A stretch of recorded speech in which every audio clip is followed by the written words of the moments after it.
Thank you so much, Madam MC, for such a wonderful introduction. And welcome to my panelists. Thank you all so much for joining us today. But before we start our panel, and I know this is a little bit impromptu, I want to introduce the youth. This is a youth-moderated panel. As youth, we are known to be vibrant, we're known to be fun, we're known to be energetic. So I had a deal with the saxophonist for him to give us like 30 seconds of a bit of jazz so that we show off as youths what we are capable of. So Mr. Saxophonist, give me one song, your favorite song, 30, 45 seconds to brag and show off. Over to you, sir.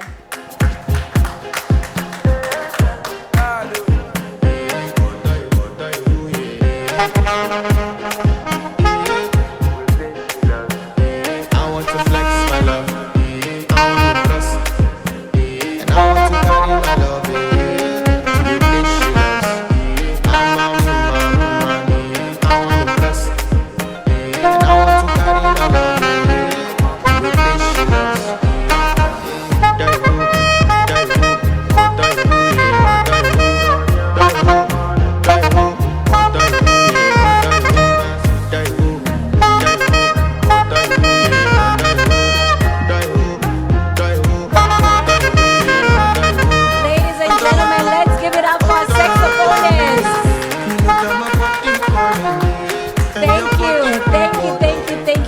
So much. What I wanted to show all of us is that this is the future of Africa. Raw talent, raw energy is what we're looking for. So as we discuss this topic, and as I'm a student to my panelists, once again, thank you so much. I'm a student of your wisdom. Let's dive in real quick with the icebreaker question, right? How do we ensure that youth voices shape inclusive growth and policy agendas? I'll start with you, Mr. Hamzat. Well, nothing without us for us would be for us. So for me, I think first is to even reflect on the journey and to ask ourselves this critical question. Do you see us as solutions or do you see us as problem? Because if you see us as problem, then there's a problem. But if you see us as part of the solution, because one, we have the energy, we have the numbers, we have innovative ideas, and we understand technology for sustainable growth. So again, you see us as partners towards justice and equity, then we can start working shoulder to shoulder and ensure that we can bring about those solutions. I believe in intergenerational dialogue and equity. Do you? Wow, that was a mic drop right there. Thank you. And I believe indeed we are the solution and we need to be involved and join the table and have this conversation. Over to you, Ms. Helen. In what ways has Invictus, I hope I pronounced that right, involved youths in programming the policy that perhaps govern the organization or even the activities that the organization pursues? It's a great question. As David said, at the Invictus Games Foundation, we're all about sports recovery, and we're really proud that we give a platform to the youth to share their stories. As David said, it's so often the young people who are putting themselves in harm's way and making the ultimate sacrifice. They experience things that many of us in this room will never have to go through. And they need then our support to share their stories, to challenge perceptions of what it means to live with disability, to challenge what it means to be someone living with trauma, living with wounds that are seen and unseen. So at the Invictus Games Foundation, we're a platform where they can share those stories to inspire others, to show what courage and resilience of youth really looks like. Absolutely. That is a beautiful response. And you mentioned there's something very critical, sharing your story. That's how you get to know people. So this one is for our lovely actress, Miss Juliet. You are very popular on TV, right? You share your story through media. How then do you say we should involve youths more in media production for them to either pursue either acting or creative undertakings to share their stories? Thank you. Good evening, everyone. All protocols observed. I'm actually the first ever president of Women in Film and Television and Screen Media in Ghana.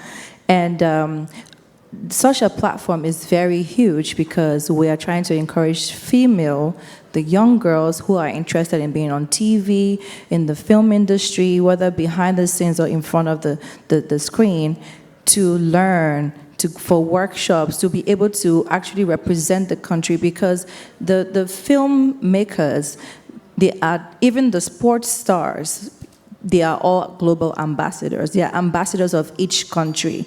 So out of Africa, we need to have people trained to be ambassadors, because when you travel globally, you represent your country. I would say that the celebrities from back home are even more popular than the politicians, because from the airports, from everywhere you go, you represent your country. So as the president of Women in Film and Television, I am training and creating opportunities to do more of workshops and investment and empowerment for female, especially the young female, because a lot of them don't have that opportunity back home. So it's not just about being on screen, it's also being behind the scenes, because not everyone was born to be in front of the screen. There's still editors, there's still, cinematographers, and so many more opportunities for the young girls back home, yeah. That is amazing. Can I join? I'm female. Yes, please, yes. I'm sure there's one in your country. There's women in film television all over the world. The head office is in LA, is in Los Angeles, yeah. Okay, fantastic. Thank you so much for sharing that. And I think what you say that really caught my attention is the necessity for training and knowledge, because we do know that knowledge is power. And it comes back to what Mr. Hamzat here said, that are we including youth as solutions, right? And are we including them on the table? So the key thing, I think, across what has been mentioned is involving youths to train them, give them knowledge, equip them with what they need to navigate the world. So that brings us to our next question, which would be, how can Africa's cultural and creative industries be scaled to create millions of jobs for young people? Mr. Hamzat, I'll start with you. I think first is to look at the value chain and also take a case study around how can we increase GDP across the continent. I know in my country, for instance, the Minister for Creative Economy has launched a program that said they would increase $100 million per annum just from investing in creative economy. And you can't take it away from that economy, because, again, the value chain in that economy are led by young people, young talented people. And it's a big market. Sadly, when you want to look at investment in it, we don't have that on the ground. Look at the infrastructure. Look at the skills and know-how. So, for instance, you want to shoot a movie in my country, a lot of people would go and outsource the talents that are needed. So again, is how do we see this as a potential to increase our gross domestic product, but most importantly, to create sustainable jobs, to invest in knowledge, in capacity, so that we can have more films that could be featured, in the top 10 industry, and also sell our culture, sell our ways, while generating revenue, creating jobs, and investing, not just in today's future of the job creation, but also the future of what we want the world to see us as. Because, come to think of it, one thing that Nigeria has exported very well is our creative economy. Look at our music industry. Now look at our emerging film industry. So that's a big potential for investment, return of investment, but also how you position young people and our creative sector within the continent as a whole. And I believe that there are case studies we can learn from. How did the Americans get it right? How did the Indians got it right? A lot of us don't know how to speak India, but, I've seen some of my friends who are, they're tied to Bollywood. So how do we take case study from Nollywood, Bollywood, and create something phenomenal from our continent? Absolutely. That is a wonderful point, because I think as most of us Africans were very familiar with Nollywood, right? It's a well-acclaimed industry across the continent, which is very impressive. You mentioned there how right now, when it comes to the creative industry, it is a high-generating industry. And another fun fact that I drew from that is the fact that we need to involve more youths. And 60% of Africa's population are actually youths. So now coming over to you, Ms. Helen, how has Invictus involved the youths either in the organization, through employment, or through the different initiatives that they undertake? It's a great question. Obviously, military service provides career pathways for youth, skills, training, fosters a sense of unity, of purpose. But what we see is that often when that service has to end, if there's been an injury, a physical or a mental injury, it then becomes very difficult for them to reintegrate into society. So what we have seen is that sports recovery plays such a key role and has such ripple effects. I'll give you an example. So 75% of the participants that have taken part in activities with the Invictus Games Foundation report they feel better equipped to contribute back to society. So it really underscores the role that sport plays in a young person's life to equip them with the skills they need, either be that after injury, but actually broader than that, teamwork, leadership, resilience, courage. So I think whether it be the creative industries in film or the private sector, what the Invictus Games Foundation shows is the role sport can play in a young person's life and how critical that is to helping them contribute to society. Absolutely. That is wonderful and actually quite interesting, because I think that's something that's mostly overlooked. How to bring back youths into the economy, especially when they're faced with disability. So it's not only empowering for them, but also for their communities and for their families. And we bring value, which again, Mr. Hamzat was referring to. Thank you very much, Ms. Helen. Now over to you, Ms. Juliet, the same question. You did mention that you started an organization, right? Does this employ the youth? And answering the question that we asked, how can we scale up, including the youth on a global scale when it comes to the creative industry? Okay, so I'm an actor, director, and independent filmmaker. So I make movies, and on each movie set, we hire not less than 50 people, and they're all youth. They are all below 35. And these people just love what they do. And I can tell you that they don't even make that much, but they just love it. We work in Nollywood, we work maybe from 8 a.m. to 10 p.m. each day on a movie set. And they love what they do, they enjoy it because it's a passion. And I think Nollywood is the highest employer of the youth when it comes to the film sector or like the creative economy. In Nigeria. And this applies to Ghana as well, because Ghana also does a lot of films now, and the youth are heavily employed. So I think the best for everyone is for the governments, for institutions, for even private sector to start seeing the importance of the creative sector, like he said.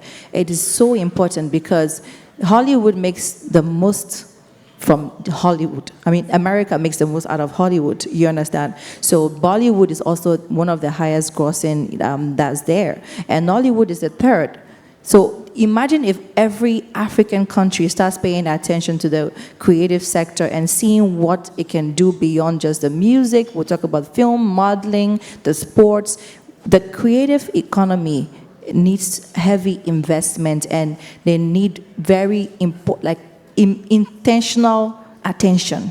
Yes, we do, yeah. Absolutely. Intentionality is key with just about anything. And a very interesting thing that piqued my interest there was the mentioning of investing, right? Sometimes I think it's very common in our African cultures that parents want you to be a doctor, they want you to be a lawyer, they want you to be all of these things, whereas other people have different interests. They probably want to do art, they want to go into acting, right? So this is a off topic. How best do you think we can empower youths to follow their dreams? Right? You can probably draw from your own experience when you were younger, before the world influenced you into a professional career. What did you want to be outside the profession? If you didn't have to make money, what would you want to do? And how can you empower the youths to follow their passion, but also be monetizing on it?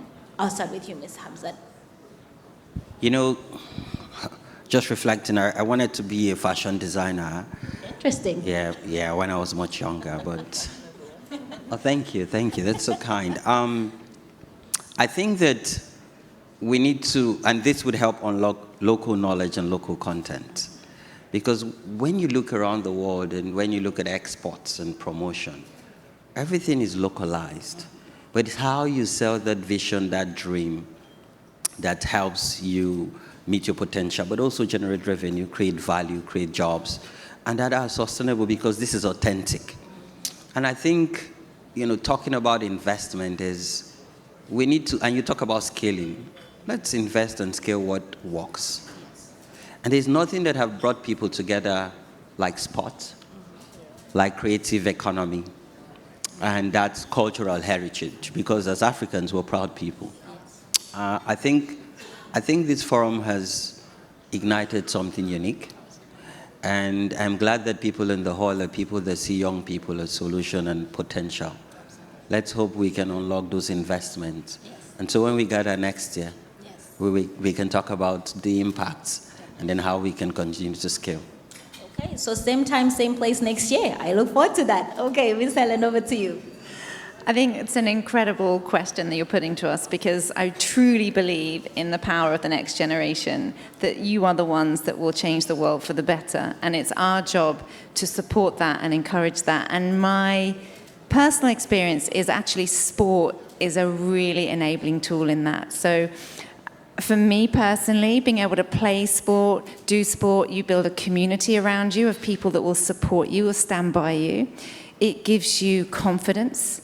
It teaches you to be resilient, and it gives you an outlet for your mental health. And I think today's youth face so many challenges with their mental health, with the climb up the ladder to find the amazing jobs. So the more we can do to invest in them and give them the skills for life, which I believe sport does, then their chances of success will be greater.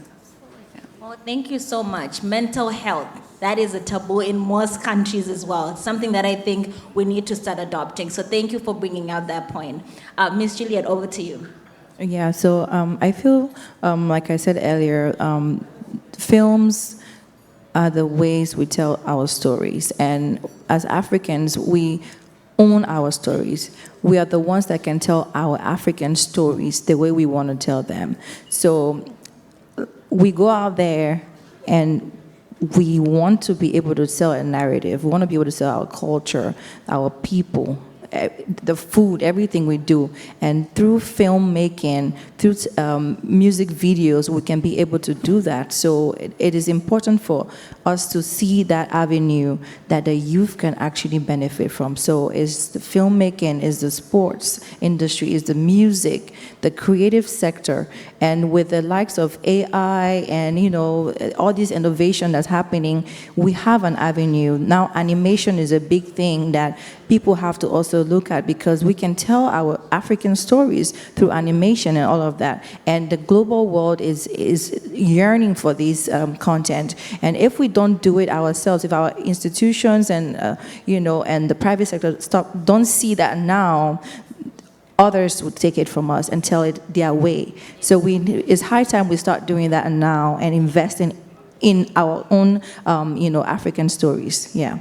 Thank you. Absolutely. Thank you so much. And you mentioned something there again, AI, which is very new in our generation, of our own era, that it's no longer just having to look up things on Google. You can ask ChatGPT. And there's a joke going on around that there's some people who studied hard for their degrees and there are others that got it through ChatGPT. And I'm not saying copy-paste from ChatGPT, do your research. But this is, again, another very important thing that I think the youths are diversified and they have more skill sets and are more adaptable to the changes of this 21st century. So thank you very much, my speakers. Now it's time for me to land this plane. I know it's been fun, and I could go for hours asking you questions and learning from all of you. This is one last question for all three of you, and it reads, how can public-private partnerships unlock investment in Africa's creative economy? Mr. Hamzat.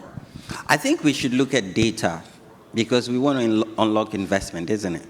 We know their potential, but what does the data say? And to get this data, you must talk to the people. Talk to young people in this economy. Talk to the actors and the players, like my sister from Ghana. And then using this data and using, you know, AI analysis, it will tell you a story of how you can take indigenous voices, make and create this content. Because you see, when you talk to media owners, they're looking for content, and the content is in Africa. So for me, let's allow data inform our policies, our decision, and the kind of investment that we want to see in this economy. You spoke my language. I'm an economist. So I love data and I love numbers. And I feel that for every claim that you make, you can only make effective policy or decisions by first looking at the numbers and seeing the kind of impact that you make from the numbers. So I'm with you there. Okay, Miss Helen, over to you. I think hopefully for those of you that were watching that film we just played, I think Nigeria provides an incredible example of the power in a public-private sector partnership.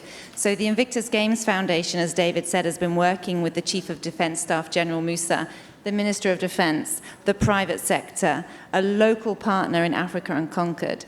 And we've been working with an incredible chief engineer, a chief architect, and together all of that combined with the Invictus Games Foundation has created something truly transformational that will have impact for generations to come. That Armed Forces Invictus Centre, which you saw being built there, that will be completed hopefully next year. And that will be a dedicated facility, thanks to that public-private partnership, that will really provide sports recovery facilities for many, many, many wounded, injured, and sick veterans. And that really is a testament to partnership. Thank you very much, Miss Helen. Quick question. Am I invited to the opening next year? Well, the more the merrier, because what we really want to see is Nigeria set an example to the world. As David said, we really want to see more African nations join the Invictus movement. And I'll tell you why that's really important to us. Because we would love to see an African regional games with Invictus. That is amazing. That is amazing. Okay, so Miss Helen and Mr. David, I'll hold you up to this invitation next year, the opening, okay? Thank you so much. And you spoke very importantly on legacy building, which I think is an important thing, passing on certain things from one generation to the next. So Miss Juliet, I would love for you to follow up with that as you also unpack more on how public and private partnership can be expanded in that capacity. Yeah, I think more youth inclusion is important because, like he said earlier on, you can't be trying to do something for the youth and they are not included. I'm very proud that our current government in Ghana have been able to recognize the importance of having the youth and the young people in government and in positions that actually get them to make decisions. So we have like our diaspora office, for instance, that is he was a former fashion icon in the country. We have so many people that are now in certain positions. They are all young people that are making those, decisions for the country. And with that, we have these policies that will actually be pushed for the people who need those things. And like was rightfully said earlier on with the evolving AI culture and every other thing that's happening, we need people that understand what's happening to actually lead and guide us. I think it's high time that Africa starts saying that we need the youth involved in whatever policies and decision making that has to happen. So yeah, whether it's in the creative sector, in whichever part of government decision making, we need to have both public and private involved here. Thank you. Absolutely. Thank you so much, Miss Juliet. And with that, ladies and gentlemen, I land and park this plane, but have 5 minutes left, which include pictures and one question from the audience. Does anybody have one burning question or contribution before we wrap this up? Can we please get a mic to table 4, please?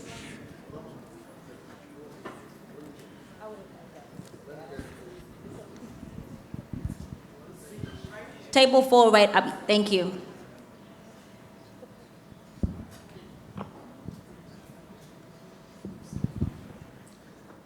Thank you very much, the panelists and the youths. I don't know where I belong. I'm just getting to 60 April next year, so perhaps I'm still a youth. Yes. Hamzat asks about if we say the youths are part of the solution, so they are. And if we say otherwise, so it is. What I will say, I want to smart from one of my mentors growing up in the military and even smarting back home when we're growing. Because with this generation, I'm sure these panelists do not exactly belong to Gen Z. And you know we have Gen Alpha again. Yes, because I believe Gen Alphas, from birth, you see them with AI capacity, you know, Internet of Things and all that. Smarting from one of my mentors in the military, he says, make haste but slowly. So I will advise these youths to make haste but slowly. Hamza, when we get back home, you know, some youths are given opportunity, you know, but you know, whether it's there's a conspiracy or something, they tend to fail because they are too much in a haste, you know, to be on the table, you know. And if you are not on the table, that means they are taking decision on you. But if you are on the table, it means, you know, they are taking decision with you. That is my teaser to the youths, and I hope I'm making sense. Thank you. Thank you so much. All right, thank you so much, ladies and gentlemen, and to our beloved panelists, thank you for sharing your wisdom. Media, can we please get a quick picture, and then we'll head off stage. Thank you once again.